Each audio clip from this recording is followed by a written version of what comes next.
was 19,204. We're sold out. The gate was 9.75 million.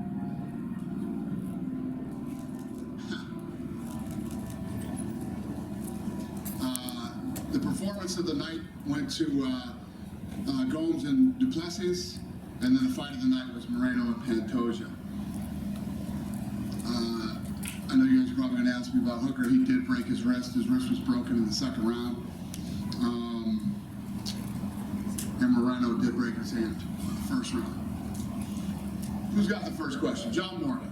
What's happening, buddy? Not much, man. Dang, talk about the main event, Alexander Volkanovski. I know you just put Jose Aldo in the Hall of Fame, but Volk might be the greatest featherweight of all time.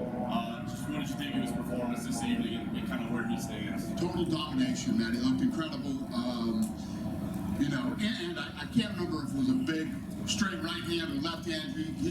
He took, looked like it shook him a little bit, but he didn't even stop. He kept going, and yeah, I mean, he put on an unbelievable performance tonight. And Yair, so talented, and you know, Volk even at the end there started to strike with him, standing on the outside of you know, Yair was trying to keep him on the outside and hit him with some big shots, and Volk was willing to stand with him. The guy's an absolute freak. He's incredibly talented. Yeah. He said he's going to have surgery, so we know he's going to be out for a while. But he keeps talking about he wants to go back to lightweight and get that. You know, when he comes back, do you think he's better off staying at featherweight, or do you have interest in seeing him make that lightweight move again?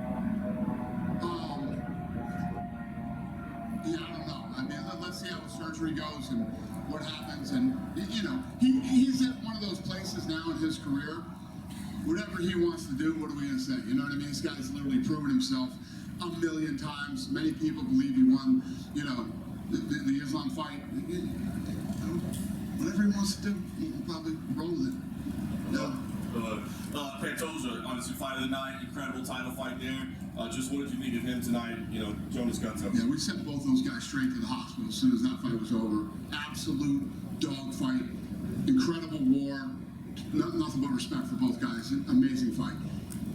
It's a unique position, right? Because a fight that great, a champion losing the belt, close fight, great fight, you might want to do a rematch, but they fought 3 times already. Right. So does that kind of eliminate the opportunity, or is that good enough that maybe they could go for it? It's like the Figueroa fight. I mean, it's so good. I don't know. I honestly don't know the answer to that question right now, but I don't think there's anybody on earth that wouldn't want to see that fight again. It was so good. It's so close. I have to ask you about Israel Adesanya coming into the cage tonight. Dricus Duplessis, the big win. I guess the decision to bring him in, not something you do all the time. Well, there was a big debate over it. I didn't want to do it. First of all, what I don't like to do is when you have somebody like Duplessis who just, big win for him, you know what I mean? He just beat the second best guy in the world in that division. And then, you know, somebody's going to get in their face and get aggressive with him again after they just got done getting out of a war. But Adesanya and I had a debate over it, and he promised me that nothing crazy would happen, so we did it. You know, I know you say, hey, this is the fight business. People say nasty things, right? With the tension between those two and kind of the racial undertones and all those things. How do you... What were the racial undertones? Dricus says he's the real African fighter, and so, you know, Israel dropped some N-words in there tonight. So what was the racial? Who did? Who dropped the racial? Israel was saying over and over, yeah. He's black. 50 N-bombs in there. Okay, he's black. Who gives a shit? I was going to say, so you don't have any concern about the way the build-up, the tension between those two? I could care less. This is the fight business. Israel Adesanya can say whatever he wants to say. Who gives a shit? Why, are people bitching about that? Yeah. Some people, of course they are. Oh, fucking A. All right, got it. Yeah. Too fucking bad. All right. Yeah. Last thing for me then, this way that's a fight that everybody wants to see. Is 9 weeks in Sydney a possibility? We haven't seen Dricus yet, so we don't know what kind of condition he's in. Is that a possibility, or is that too soon? I don't know. We got to see. I mean, when you come out of a night like tonight, these fights were all tough wars. They were, you know, we'll see how these guys feel.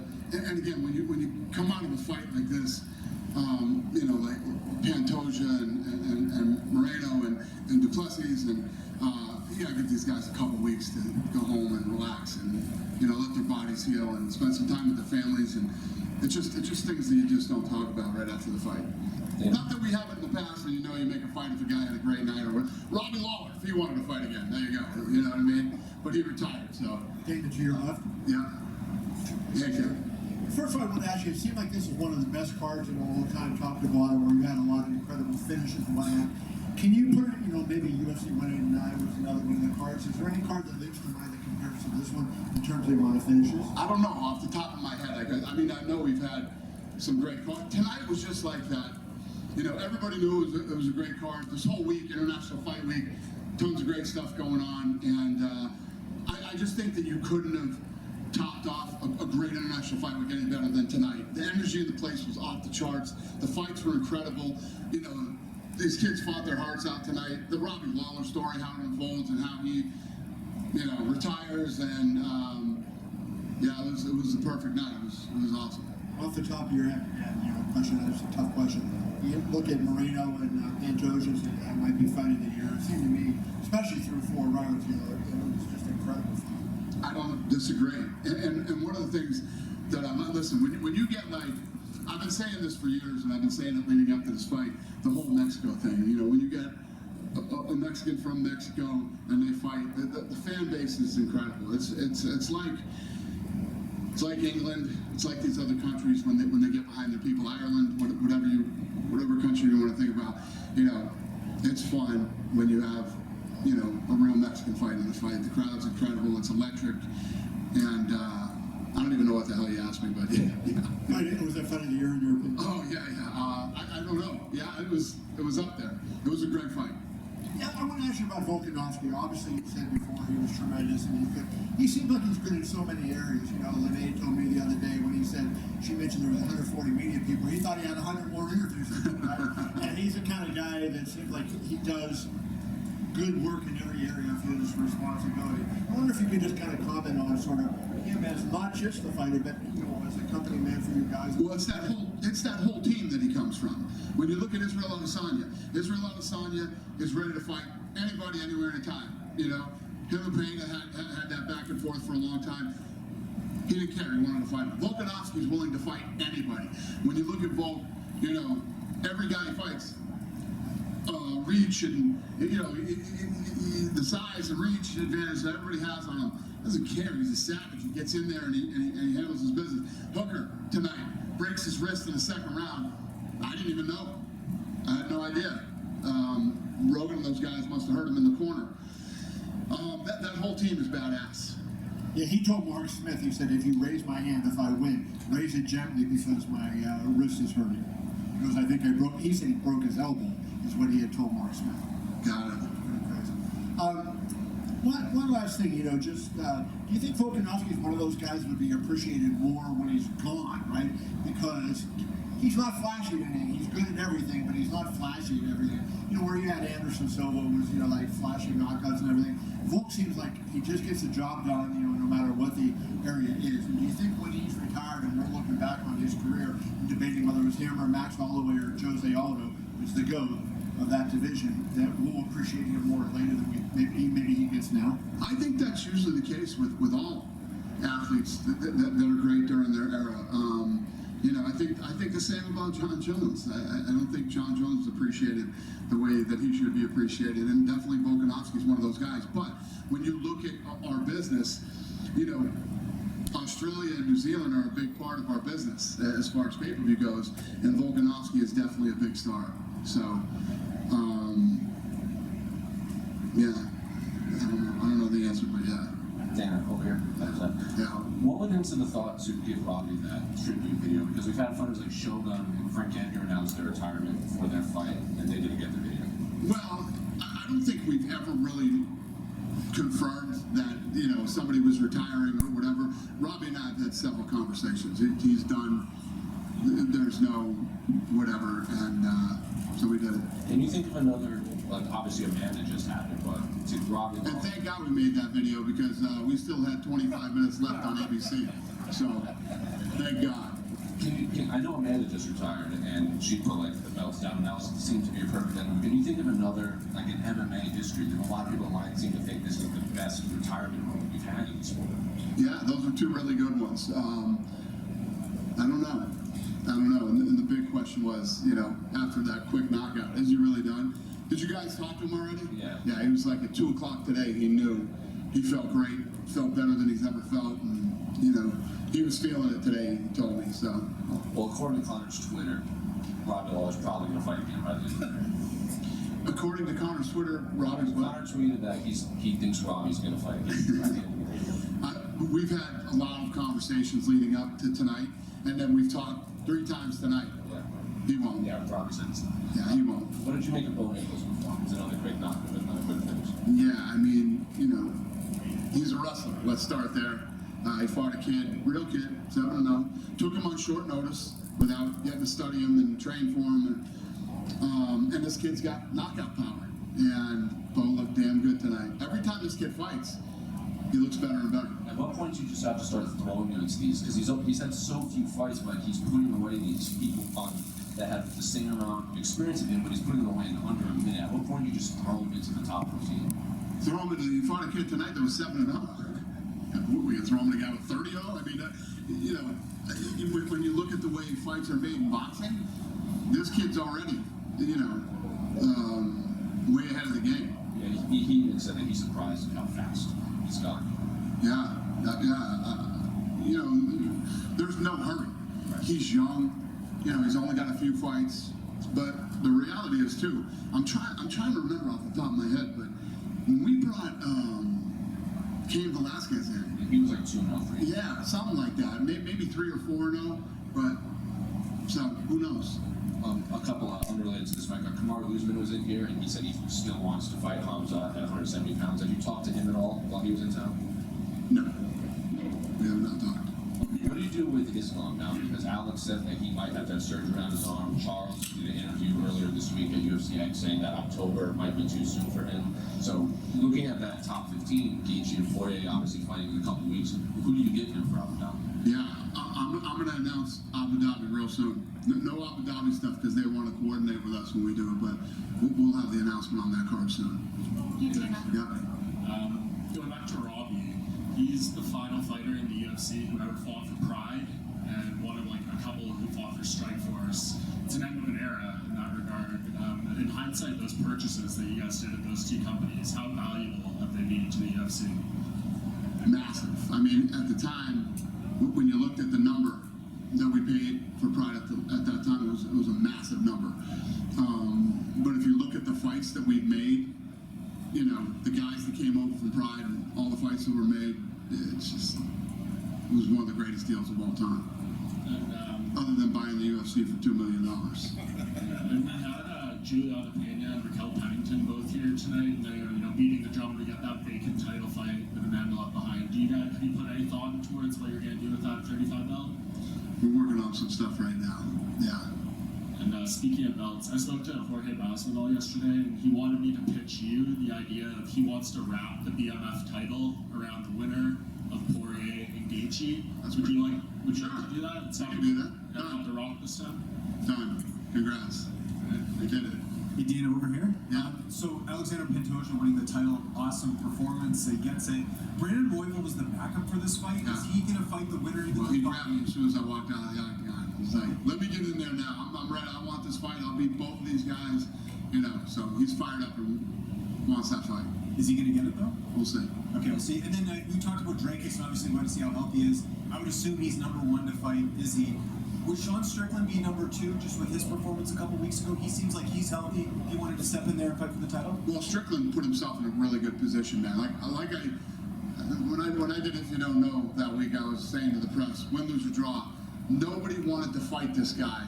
And Strickland, who's ranked number 7, stepped up to the plate, took this fight, and look at what he did. So, yeah, he gets a lot of credit for taking and winning that fight, and especially winning the fight the way that he did. Yeah, and last one for me. Canadian got asked. Canada, any announcements soon for the next date? Vancouver was great. You saw the response there. I agree. Toronto, a possibility. A lot of fighters from Toronto. Yeah. Listen, nobody's more excited to get back to Toronto than me, man. I love that city. There's so many things I love about Toronto. So, ASAP, we'll be back there as soon as possible. Dana, right back here. There was a woman. Your voice came out earlier. Who was Connor tweeted a little Santa Claus emoji and said he wanted wants to return in December. Is there any update on that possibly happening? Listen, I'm glad you brought that up. You know, there's a lot of business that needs to be handled before we talk about this. And I was doing an interview on Friday, and a bunch of fucking scumbags wrote stories that I said, fuck USADA.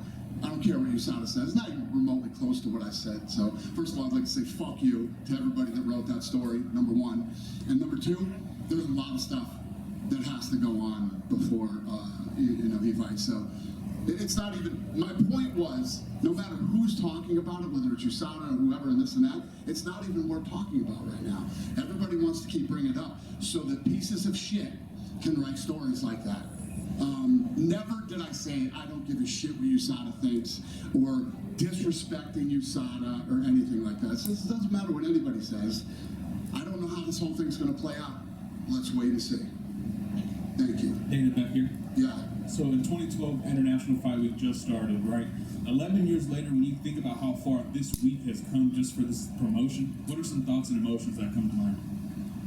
What's the question? So International Fight Week started in 2012, right? Yeah. So when you reflect 11 years later, Yeah. what are some of like the thoughts and emotions that you have? What are some that come to mind? Well, what's cool is, this was an idea in our meeting room one time, and we thought we would pull together this whole week where martial arts fans could come and celebrate, everything martial arts, everything, combat sports in a week, and here we are 11 years later. This was one of the best we've ever had. The expo was rocking. All the other activities that happened this week were amazing, and it's I never really thought about it until you just asked me. It's awesome. Thank you. Over here. Yep. Dana. Yep. Right over here. Yep. How you doing? Good. So I just want to go through the emotions that you went through this weekend, especially at the Hall of Fame. Jens Pulver, he was on the first marketing materials when Zuko purchased UFC, and he was at UFC 33 Victory in Vegas, and then Robbie Lawler was the first televised fight in UFC history. Right. So, The 37.5 on Fox Sports. 37.5. Yeah. So I just want to go through the range of emotions. These guys helped build the company to what it is today. What's the range of emotions, and how do you plan to include them into the business going forward? Yeah, I mean, that's why, we've talked a lot leading up to this. We talked a lot tonight. Brought him back to my room as soon as the fight was over. He's special. He's a guy that, it's almost like we grew up together in this thing. And I saw him in Hawaii when he was 19 years old fighting. And I love the style, I love the way he fought, so I signed him. And it's like what this guy was talking to me earlier about Bo Nickel. Was Bo Nickel, is it too soon? That was the same question with Robbie Lawler at the time, and here we are, he's almost 42 years old, and he's still here, he's still fighting, and he's retiring tonight. He's a special guy to the company and to me personally. Awesome. And Val came in on short notice, came in during a pinch. Will you continue doing business with Val? Have him on the roster? Who's that? Val, guys. That's not Bo Nickel. Oh, yeah. What about, is he going to stick around? Yes, can you stick around? He took the fight on short notice. We'll absolutely give him another fight. Kid came in and, yes. Okay, and I like him too. He's a great kid. yeah, and one more question for me. What were the standouts, for you, watching all the fights from the early prelims all the way up to the top of the card? Who were the standouts to you? And Everybody stood out tonight. It would be completely unfair. If I look at this whole card and think about who stood out, there were a lot of standouts tonight, Yeah. I don't know who I'd pick and say, oh, this guy was the guy, or this girl was the girl, which was an awesome fight too. Big upset there. That would stand out. The card was awesome. You couldn't ask for a better card, especially to top off International Fight Week. congratulations. Thank you very much. Thanks, brother. Dana? Yep. This is one of those cards where a bunch of finishes. Is this going to be one of those cards where you give out a lot of locker room bonuses, those infamous locker room bonuses? Yeah. I was surprised that none of you said to me, how does Robbie Lawler not get the bonus going on? Don't worry about Robbie Lawler. Robbie Lawler's going to be just fine. We'll take care of Menfield. The answer is yes. I don't have to go through the roster, but yes. Was it a thought to give everybody $50K, just one of those cards where you give everybody a bonus? The whole card, $50K? Hey, go work for this guy. This is the guy right here. It just did Dan Hooker and Jalen Turner have the fight of the night before Brandon Moreno? Yeah, 100%. I actually, like I told you about how everything works in matchmaking, we had that little debate, and I was saying, what about the Turner Hooker fight? And Sean felt like, there was more at stake in the main event, and two of the best guys in the world, and Sean won. Jack Della Maddaleno is in Vegas. He obviously didn't fight tonight. He wants to fight next week in Vegas. Is that a possibility? I love it. Well, first of all, you know how I feel about that kind of stuff. Yeah, I love it. We'll see. Yeah, I love it. And finally, for me, there was a video of John Jones in Vegas. He was at Jorge Masvidal's thing. He was taking shots. Like, does that kind of get you worried? Listen, he's a grown man. He can do whatever the hell he wants. I always say this, John. More than 12 hours in Vegas is usually probably not a good idea for John. Yeah, I don't know. Listen, John has done very well for himself. He's been through a lot of shit. He's made it through. I don't know whose idea it was to keep John here for days, but Hunter, was that your idea? Well, here we are. I'll plead the fifth on that, sir. Thank you, Dana. Thank you. The back. Yep, yes, ma'am. Way right here. Josiah Harrell was supposed to be on this card tonight. We see a lot of what happens on television and during press conferences, but behind the scenes, there's a lot of health and safety protocols. How important is that for this organization, and how do you feel that you go above and beyond what other organizations are doing in terms of making sure those health and safety protocols are in place? It's everything to us. It's the most important thing in this company, and we. There's been so many kids that we've caught stuff with, leading up to fights or when they first get here and start doing their medicals, the Ultimate Fighter screening that we do on them, the Contender Series screening that we do on those kids. We spend the money to make sure that all these athletes are safe and healthy. Yeah, it's everything. It's the most important thing in this business. We have a great track record, and hopefully that continues. Just a quick follow-up. Is there a ballpark amount that you spend annually on those protocols? Off the top of your head? How much do we spend on health and safety? Minimum of $10 million a year. Thank you. Yeah. Dana, right here. Yes, sir. How are you? Hi, I'm from Chihuahua, Mexico. I'm a local newspaper, and I have two questions for you. Yes, sir. The first question is, do you look the Pantera Rodriguez the same style, or do you see another style right tonight? And this is the first question. And the other question, can you say something for many people to Chihuahua come here driving, many people to see our champion or see Jair Rodriguez? Can you tell something for these people and this afición? Because right now I'm a little sick about the loss. We're going to need a translator for you, sir. Does anybody here speak Spanish? Say that in Spanish. Ask me that question in Spanish. Okay. La primera, si usted vio el mismo estilo de Jair Rodríguez, como siempre lo ha hecho, o si vio algo diferente en él. He asked if you saw the same style that Yair Rodriguez tonight. Did you see any changes in the style when you saw the fight tonight against Volkanovski? Yair? Yeah. Well, listen, Yair does what Yair does. He tried to stay on the outside. He tried to pick him apart. Volkanovski walked through it, took him to the ground, roughed him up the first few rounds. After he beat him up, then he said, okay, let's stand up, and he ended up finishing him. I think that Volkanovski not only came up with an incredible game plan, implemented it perfectly. Okay, y la segunda es que mucha gente de Chihuahua vino aquí manejando para ver a Jair Rodríguez. Si usted puede decir algo a ellos, ya que ahorita están un poco tristes porque Jair perdió. Is there any words of encouragement for the people of Chihuahua? They drove all the way from Chihuahua, Pantera's home state, to Nevada. It's a very long drive, it's about 15 hours. Do you have any words of encouragement for his family and friends that made all the way, that drive all the way here, and then they saw this loss? Yeah, I understand. Listen, I know how passionate Mexican fans are for their, for their athletes. They're one of the biggest supporters in the world of their own people. It's one of the many cool things that I love about Mexico and the Mexican people. Since as far back as I can remember, Mexicans support other Mexicans. It's incredible. They love their country. They support their people. It's fucking awesome, to be honest with you. I love it. And I've been so excited for many years to have a night like tonight where real Mexicans come in and fight and real Mexicans drive up from Mexico to come watch.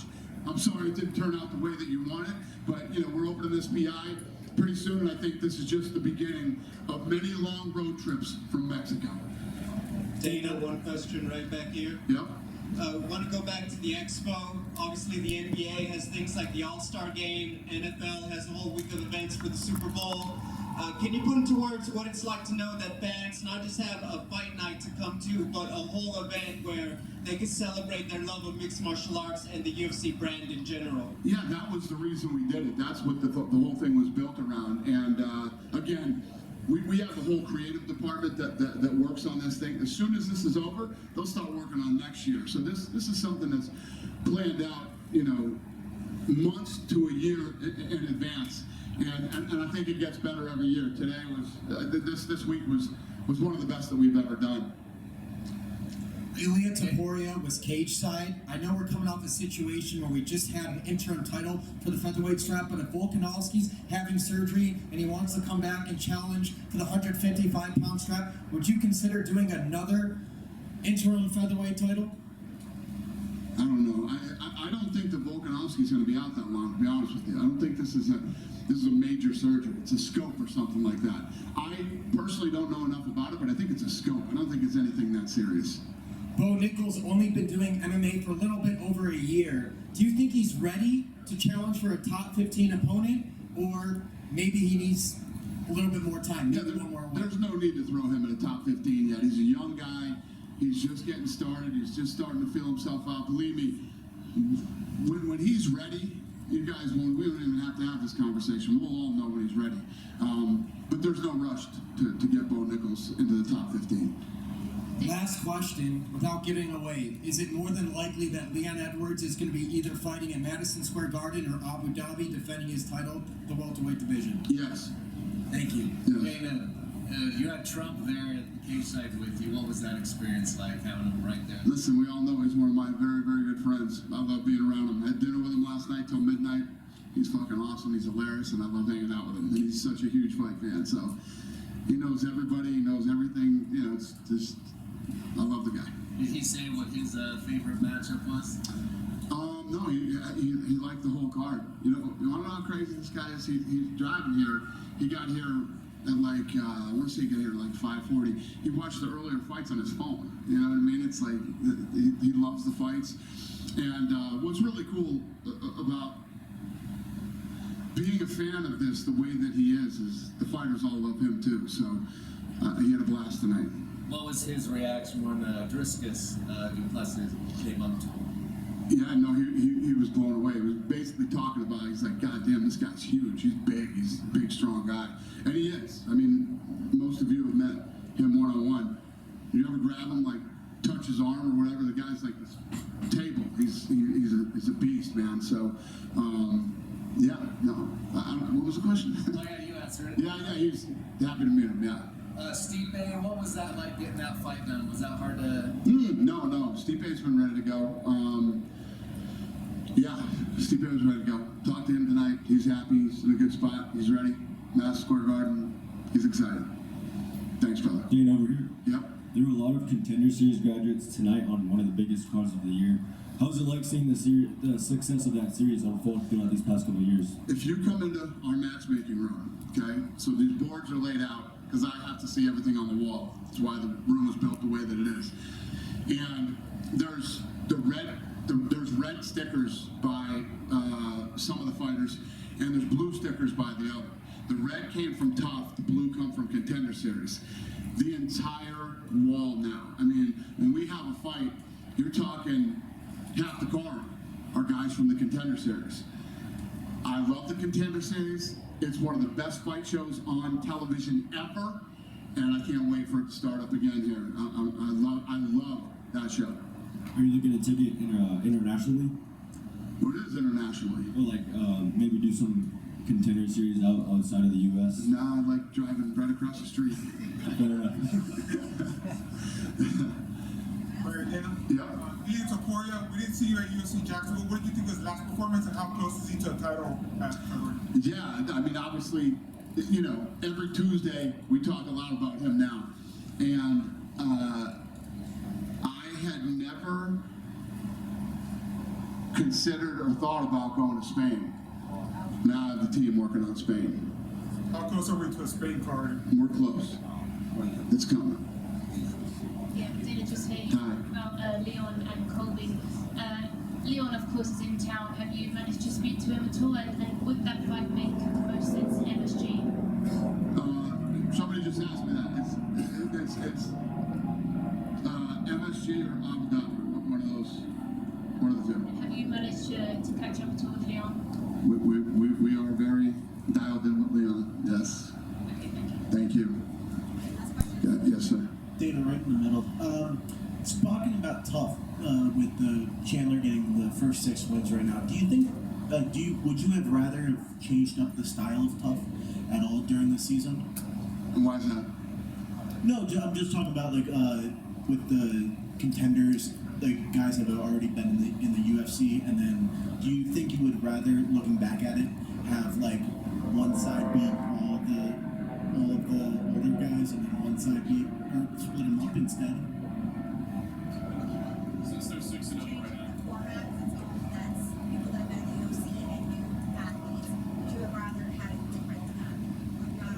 No. Fair enough. Do you have any update on Yuri Prohaska or the 205? Yeah. Soon. We'll be announcing that soon too. Awesome. Thank you. Thank you, sir. You guys done with me? Have a great night. Thank you.